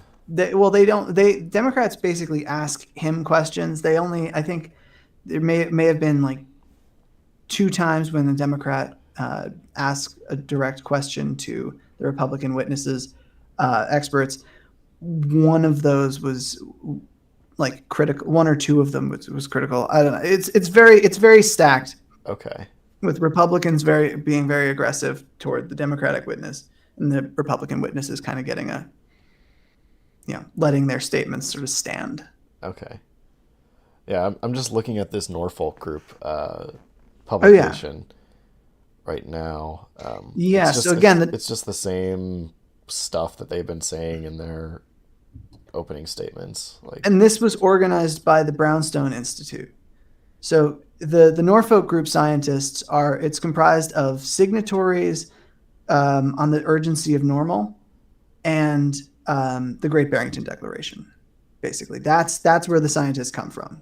So the urgency of normal was this toolkit that was released, calling to unmask children and get schools back to normal. Yep. It overstated harms of pandemic protection measures and understated the risk of the virus, which is a trend. Oh yeah, it's a thread that goes through all of what they say. Yes. And so that combined with the Great Barrington Declaration, you have the Norfolk Group, and it's all under the auspices of the Brownstone Institute. Yeah. It's funny how all this stuff works together. Oh yeah. So how far should I skip ahead? Let's see. Let's go to let's go to 147 45. Okay. Perfect. And let's just go from there. All right. And I'd like to recognize myself for 5 minutes and go to questions. And also some comments on the opening statement. I do say that, if we didn't always search for better answers, we'd still be doing bloodlettings. And unfortunately, we got beyond that. But data is important, and I think We're that's still what very areas into we clearly bloodletting, can as improve, this because that's what you base your clearly shows. decisions on, is data and studies. Because that's You know, that's what everyone says when they don't know like what else to talk about in medical history. Oh, bloodletting. the time that we did while the ship was clearly sinking. But we knew from the trials there that even people that were vaccinated got COVID. And fortunately, they usually did not get as sick, maybe not need to be hospitalized. We also recognized who was vulnerable. We also knew that vaccines produce variants, and we should be expecting that. What? So, and No. at first, No, vaccines don't produce variants. Stop. God. Just let it run. All right. put the emergency use out, and it was for the most vulnerable. That's how we prioritized as the vaccines were being produced. Those that age-related comorbidities, et cetera. And I think we were really looking at the benefit versus the risk in that situation. Then I think we got away from that. And in many cases, we got away from the elimination of the physician that is your physician that should be looking at data. And there were other things that are lessons learned too, for sure. In one of my rural counties, sheriff called me and he said, "Brad, I got a I'll take things that did not happen for 100. Thank you." Yeah. He was in so much pain, they canceled his case. Honestly, They took his I life. don't believe you. I And don't. guess how many cases there were in the county at that time? 0. Sure. So, talked does that to seem one- right to us talked to today? one person. No, it doesn't. And we You have just to wouldn't be believe able it. to be open to foreign data. He set especially himself when on we feel it's a fire. He said it reliable was the country that's lockdowns. doing the studies appropriately. I also had a situation where a gentleman called me, one of my constituents, and he said, "Hey, they're making my son get Why is this guy talking vaccinated. What so should I much?" do?" I said, "How old is he?" Because he this is healthy what and this everything?" is. "Yeah, he's This fine." is I said, "Well, look, this is an opportunity for We're worried about Republicans to myocarditis. grandstand, and for the Republican witnesses to grandstand and lament that their ideas were rejected by the mainstream of public health. Yeah, he's going on and on. I muted him, but he's like, I'm just watching his face. He's just telling stories. Yep. This is him telling stories to people who. But he couldn't And couldn't Jay- smell garlic salt, so Oh well, it's very very unfortunate. very sad for him. garlic salt. That's the only reason I knew. He's just talking I didn't about get it. tested. It was You didn't get beyond that. tested? I remember having chills about a week and a half before. No one in my family got sick. Well, when I was going to Germany, they said, before you go, you got to get a booster. You can't go without a booster. Yeah. I said, okay, let's check my antibodies and T cells. No. Wait. And What? that gave alarm. This is right here in the Capitol, right? Not with a physician. I would love to know who is checking his T cells, because that's not a thing. You don't get your T cells checked. I mean, you have to do like a whole study with that. There's no like just easy test for that. And again, antibody levels are not going to like. This is like you watching this, you kind of realize like anti-vax skepticism, vaccine skepticism or anti-vax sentiment has become like the default position in the Republican Party. Yeah. Like this guy is 100% promoting like vaccine skepticism. And if he does anything else, he'll take hell from it from the base of the party. That's where the base is. Yeah. Which is kind of interesting when you think about it, because, the vaccines, Trump could claim that the vaccines are his greatest achievement. He still does. He kind of. Sort of, yeah. He praises them. And rightfully so. Yeah. The vaccines, they work. And it's incredible that they were in such a short amount of time. But now the base is sort of is turned against the vaccines. I think it's sort of, it might be part of a changing of the guard, right? Like DeSantis has made anti-vax stuff central to Yeah. his 2024 appeal. Ugh. Yeah, so I expect to see more of this. Yeah. I need to make a video about DeSantis. It's He's it's getting there. He's Okay, concerning. let's skip ahead to like Okay. 150 151.50, All right. because we're getting back to Makari now. Okay. And they ask, the context for this, by the way, is they said the question is, do any of you feel qualified to speak on the differences between vaccine and natural immunity? All right. And the first one to speak up is Makari, the surgeon. Okay. All right. Let's do it. Difference of vaccine-acquired immunity and natural immunity. Whoever feels they're most prepared for that one. Natural immunity was observed in 430 BC after the Athenian plague. Recovered individuals did get severe illness, and yet it was considered a conspiracy theory or something we couldn't trust or believe in because we didn't know the long-term protection. Well, we didn't know the long-term protection of the vaccines. It's a straw man. Oh, God. Yes. I don't know why he's talking about 400 so BC and natural immunity. We know that when you get infected, you have an immune response. That's never contested. That's the straw man here. Like, it was never disputed that if you get infected, you're going to have an immune response. The question was, should it be a policy to accept an infection, to accept recovered individuals as vaccinated or immune? And no, it's not a good policy decision. Right. Like, This is all coming back to policy. Should our policy have been to do nothing and rely on natural immunity, yeah. or should it have been to take the crisis seriously and try to prevent people from getting the virus? I think the big gripe here from these three experts is that the government took actions, even limited actions. Mm-hmm. Federal and state governments took even limited actions to stop the spread of COVID. Yeah. And God, and you know what? Probably back in ancient times of people recognizing that if you get infected, you have some sort of immunity. Forms of vaccination weren't long after that, when people were like, hey, maybe we don't need to just get sick. Maybe we can actually vaccinate ourselves so that we don't get sick in the first place. How about that? Yeah. But instead he's referencing that as if he's referencing a time where natural immunity is all they had and they died. Yeah, what was the life expectancy? Just so we know, what was the life expectancy back in this magical before time? Yeah, lots of child deaths. Is what we had to bring down life expectancy. Oh my God! All right, keep going. Either.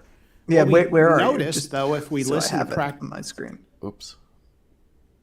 Uh-oh.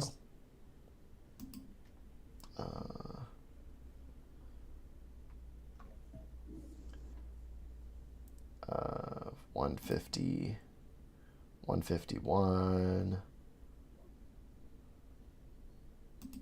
My bad.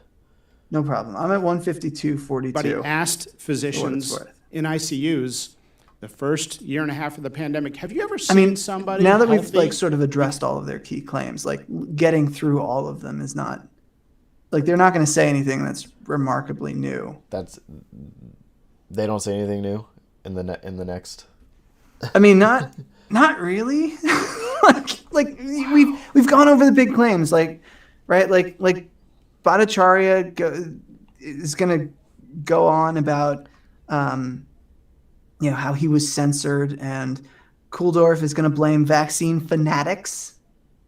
Okay. So Okay. there's that to look forward to. But yeah, it's really a lot of the same things. Like their opening statements really do cover like Everything. They just keep all of repeating the that's that, and the Republicans obviously give them ample opportunity to do that. Marjorie Taylor Greene's question is worth watching. Okay, which one is? We should definitely get to that. So All right, let's do that, and then I'll probably like wrap it up. yeah, that's we don't have to go through all of it. It's pretty painful. Okay, so Marjorie Taylor Greene starts. Oh, actually, there is here. Let's see. Let's start at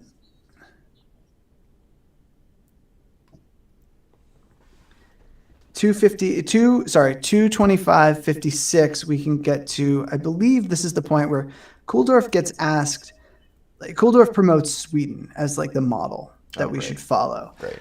And it gets pointed out to him. We can probably skip it. I'm basically summarizing it, but Okay. it gets pointed out to him that Sweden has a robust public health system. Yeah.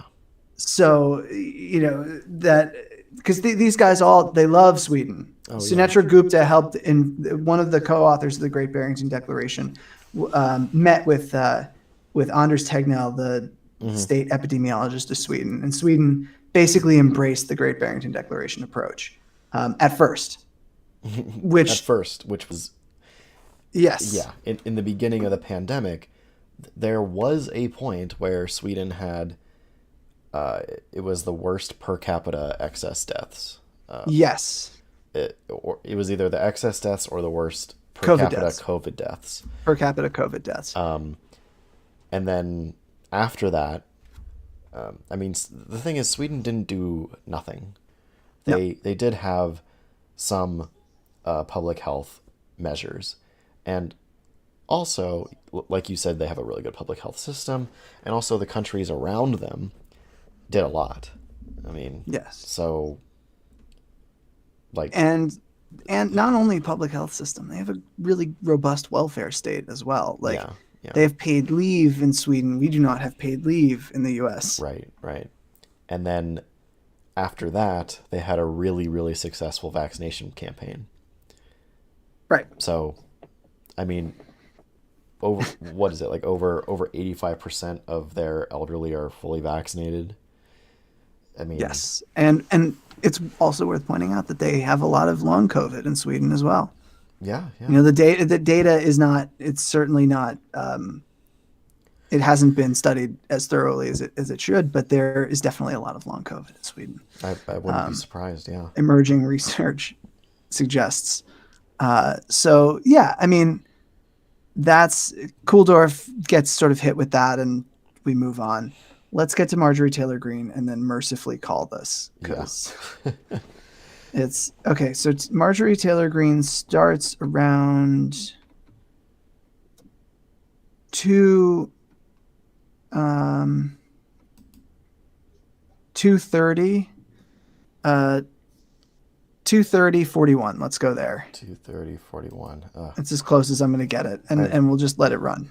I'm sorry, viewers, for putting Marjorie on the screen, but here we go.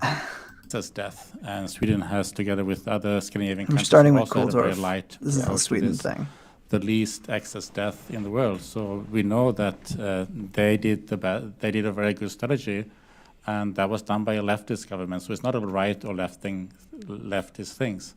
Yes. So, Reclaiming my time, Sweden also provides health care to everyone. And that goes back to my point about Medicaid not being available throughout this country. And here Thank we you, go. Mr. Chairman, and I yield back. I now recognize Ms. Green. Oh boy, strap in. Oh God. Thank you, Mr. Chairman. The response to COVID-19 was devastating to our country, and it's going to be years before we really know the effects and the outcome on our society and especially on our children.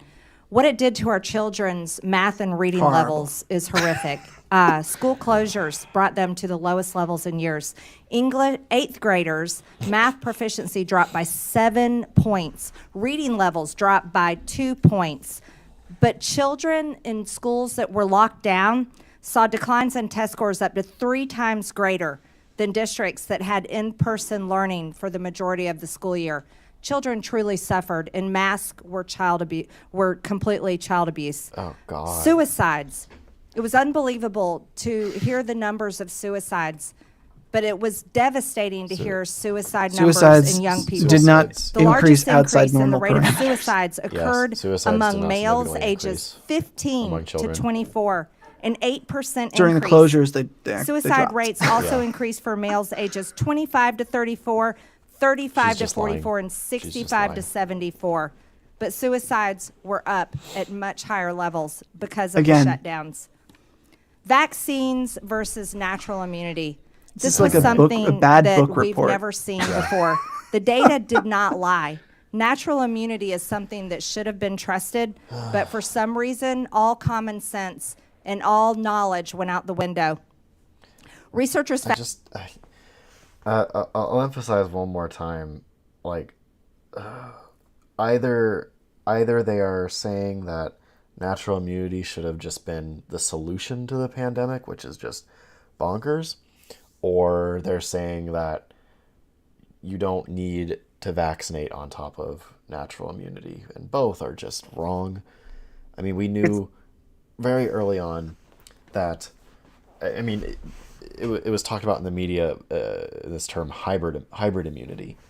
Yes. I mean, some scientists don't like that term hybrid immunity, but whatever, that's what we'll call it. If you have vaccination plus infection in any order, it's better than either one alone, because you're getting more exposure and your immune system is getting more training to create better and better antibodies, create broader and broader, more specific T cells. That's just how the immune system matures in response to antigens. So saying that you have one infection and that's it, that's all you need, no, you don't just trust natural immunity. People trusted their natural immunity for millennia and died. Horrible diseases, painful deaths, because natural immunity wasn't good enough. And now that we have vaccination, we can make our completely natural immunity even better, because vaccines are natural too. And this is fundamentally their argument is we should have done nothing. We should have done nothing. We should not have taken the actions that we did. Yeah. Outside of maybe a few changes at nursing homes, that's all we should have done. Yeah. That's it. And it's a social Darwinist, eugenicist sort of viewpoint, because the people who die are going to be the ones who are going to die anyway. Yeah. I mean, you heard Bhattacharya say it in his opening, like, at best the lockdowns postponed the inevitable. No. Okay, how? Well, let's say that's true, and let's say your parent was one of those people who was going to die from COVID later when they got it, but they avoided it because of the lockdown for however long. How many more days would you want with your parent or loved one? If you take the inevitability argument as true, if we assume that if we say, okay, you're right, how many more days would you want? I mean, if you've ever lost somebody that you care about, Yeah, you want more time with them. as even a day, even an hour, a minute, like it's there's something fundamentally inhumane about the arguments that these individuals are making. It is. And the clearest thing to me that shows that that's just totally misguided is that not only do we have excess deaths and huge numbers of COVID deaths, but we also I mean, the life expectancy in America dropped for the first time in decades Yeah. because of COVID. Like, clearly, it's not just killing people who are going to die anyway. It's killing people who should still be alive. Yeah. And oh God. But you have to start from a position that you care about other human beings and the general good. I mean, this is what they're selling is sort of, it's appealing, right? You don't have to consider anybody else. You do you and live your life and do all the things that you want to do. Right. Don't worry about sacrificing for anybody else. That is enticing to people on a fundamental level because everybody is sick of this pandemic. Everybody wants to live, go back to normal, live their lives, whatever. Yeah. But it doesn't. The virus doesn't care about your feelings. It doesn't. You know, it doesn't care, and like people are dying. They're dying. They're having long-term complications. Mm-hmm. What kind of world do you want to live in? Do you want to live in a world where when you get old, society stops valuing you? No. You know, we don't. Not even Sweden has the edge of stoop anymore. You know, we're not doing ritualistic like killings of our elderly. Yeah. It's just wrong. It's wrong. It's all wrong. It's all wrong. It's dumb. It's wrong. It's just dumb. Let's finish what Marjorie has to say All right, and call it. Yeah. Found that the vaccinated are at least twice as likely to be infected with COVID as the No. unvaccinated, No. and those with natural immunity. But as of February 17th, 2023, here's what is shocking to me. There are 1,524,481, this is over 1 million, 1.5 million adverse COVID vaccine effects reported on the VAERS Oh, system. there it is, VAERS. Yeah. She could barely get out that number too. Yeah. Take. I mean, frankly, it could be a drinking game for watching her speak. Every time she says, "Cannot be ignored." Like. Oh man, yeah. 1.5 million adverse events to VAERS. Guess what? You know, an adverse event to VAERS could be a kid swallowed a penny. I mean, that's a legitimate VAERS report where a kid took a vaccine and in the next few days they swallowed a penny. A legitimate health event that happened in close proximity to a vaccine, and it's on VAERS. It cannot be ignored. It can't be ignored. You can't ignore the penny swallowing. I mean, How much money is going into our kids' stomachs? will the inhumanity never cease? That money could be spent in the economy. Yeah. And those kids could be working in a meat packing plant. I mean, keep in mind that like for all the hand wringing that like the Brownstone set do about you know the harms to children, the founder of Brownstone is a child labor advocate who wrote an article in 2016 called "Let the Kids Work," where the Washington Post had published these photos, horrific photos of child laborers from the Industrial Revolution era, and his article was like, you know, these photos are supposed to elicit horror in us, but I can't but help but think about all the rich, you know, lives that these kids must have had. Oh God. Yeah, no, it's really icky. It's really icky. Oh. Yuck. Yeah. I go from that to Marjorie Taylor Greene. It's just like so much yuck. I know it's rough. Ugh. All right, let's. And no one seems to want to investigate what these vaccine injuries and deaths are all about. And that's something that cannot be ignored. Through Eco It Health skips. Alliance Her question at the does Wuhan skip. lab Yeah, in it just China. skipped. The American that's good, though. people That's fine. are finally saying, well, it's good that everyone is acknowledging what we knew all along. It's wild how many of these people are bringing up the lab leak as if that helps their position. Like, what are they saying? It's a lab leak. I know Marjorie Taylor Greene thinks it's a bioweapon too, so it's a bioweapon, but it's also nothing. Then we shouldn't have done anything about it. Like, I don't. I don't if you get don't it. I don't if get you don't it. think about it too much, it makes sense. I don't get it. It's not about the science. It's not about being right. It's about confirming people's gut biases, right? Like it Yeah. comes from China.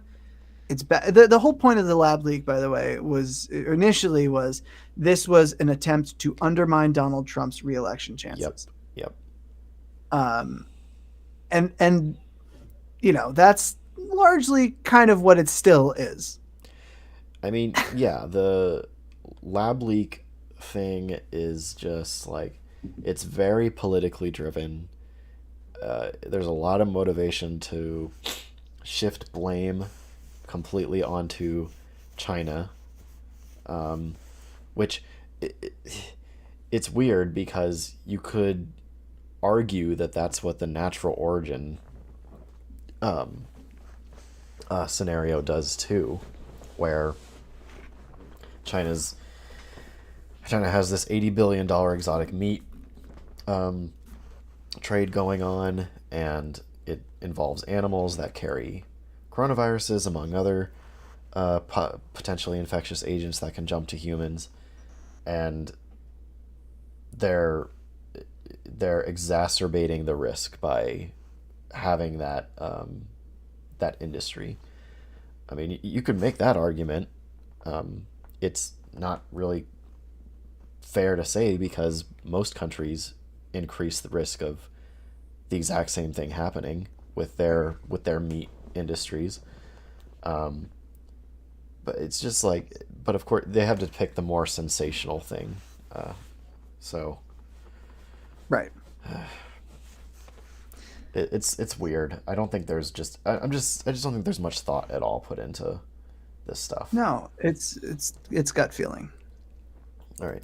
And it cannot be ignored any longer. Can't be ignored. There's something very interesting to me.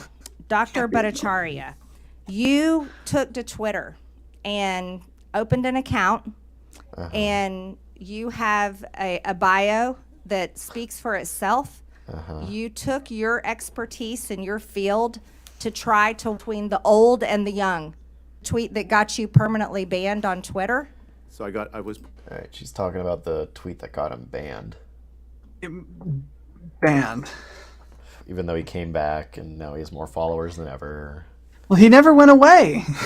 Oh, He really? never went away. His He was account- never banned from Twitter. His Now account he has never got suspended? No, it wasn't suspended. Oh, okay. He was placed on a trends ban list, which, by the way, that just means that you don't show up in trends. When they click trends, your account doesn't show up. Oh, well. If we believe the reporting from Barry Weiss, it was Barry Weiss who revealed this. Okay. And Elon Musk has cozied up to Bhattacharya. Of course. Promised him access to figure out how it happened, and yeah. So, if you see a lot of him, but Musk is working overtime. He's like responding to anyway. He was never banned. Within a month of him being on Twitter, he had 42,000 followers, more than 42,000 followers. Mm-hmm. That's a lot of people in a month. Yeah. That doesn't happen organically. Okay. I mean, very rarely does that. I don't want to say it never happens, but it's probably not, organic. That comes from him being given a major platform by right-wing media, by right-wing groups, by right-wing politicians. The seroprevalence study that he did was huge. It went everywhere. I mean, this man has had more of a platform than most people will ever have in their entire lives. To say that this censored individual is ridiculous. And the idea that the government, that the Trump administration was behind his censorship is even more ridiculous. Yeah. Trump met with him personally. Yeah. Mm-hmm. There's a photo of the meeting. He was corresponding with Scott Atlas, Trump's COVID coordinator. Mm-hmm. He met with the Health and Human Services Secretary. He met with Vice President Pence. Yep. If he's advising DeSantis now. Yeah. Yeah. He's totally not censored. He is just he's just mad that his colleagues won't accept his terrible ideas. And by the way, when Fauci and Collins had their email exchange about him, the that they were not meeting with Trump at that point. Fauci had said, like, in the press, I haven't met with the president in a long time, like months. It's been months. He doesn't come to the meetings. Like, Trump was meeting with the Great Barrington folks before the Great Barrington Declaration, and not Fauci. Like, I don't know. It's just when you put more than 2 seconds of thought into this, it doesn't make sense. You know, they talked about a house of cards earlier. This is the house of cards. True. It really is. I mean, you just think about it a little bit, it all falls apart because it's just so poorly put together. and I really would, anybody who defends the Great Barrington Declaration, I would really want to know, like, what was the actual plan? Like, please lay it out for me and just make it sound like it's rational. It's the plan is get businesses open, protect shareholder value. Economy. Economy. It's the economy, stupid. Yeah. Man. So I think we can pretty much stop there, because he's gonna talk a little bit about his lawsuit. Oh, by the way, he's being represented pro bono by the New Civil Liberties Alliance in this frivolous lawsuit against the Biden administration. Now, by a Koch-funded litigation outfit. Wow. So he doesn't have to pay anything to sue the U.S. government. No, but and they've picked waste a lot of taxpayer money. And they've picked a judge who is a right-wing judge to hear their case. Oh. And they've got a right-wing Supreme Court. This is this group, New Civil Liberties Alliance, specializes in looking for the right venue to bring these cases. This is what's happening. So behind the scenes is that the right has hijacked the judiciary, and now they're trying to slam through all the lawsuits to shrink and limit the power of the federal government in an emergency, which is really, really dangerous as we look at the current pandemic and ahead to a climate change future. Mm-hmm. So, and another pandemic is bound to happen in the next few decades. So, yeah, it's not. This is why I keep trying to do my channel, because I'm just a small voice in the science communication space, but more scientists need to not just laugh away these ideas, because we have people 10 years ago, if I talked to my colleagues about making a YouTube channel about vaccines and vaccine disinformation, they would say, oh, well, I don't think it's too big of a deal right now. Our vaccine rates are pretty high. Our vaccine preventable diseases are not showing up, blah, blah, blah. But now it's pretty clear that anti-vaccine sentiment is working its way deeper into our lawmakers. It's creeping more and more into society, into our these intellectual dark web figureheads. It's just gaining more and more traction, and we're playing catch up. Yeah, laughing it away is not going to make it go away. You need to have science communicators doing something about it, and absolutely, that's why we're doing this tonight. Yeah, because this is before Congress. These people who you would laugh away normally are giving testimony before Congress. 2 of them are suing the federal government in court right now. Have no legal fees to worry about before a right-wing judge. When you have a right-wing Supreme Court, the systematic takedown of our public health infrastructure and our federal government is happening in plain sight right now, and disinformation is winning.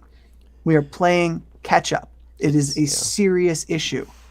Everybody should be concerned about this. Yeah, it's gaining ground.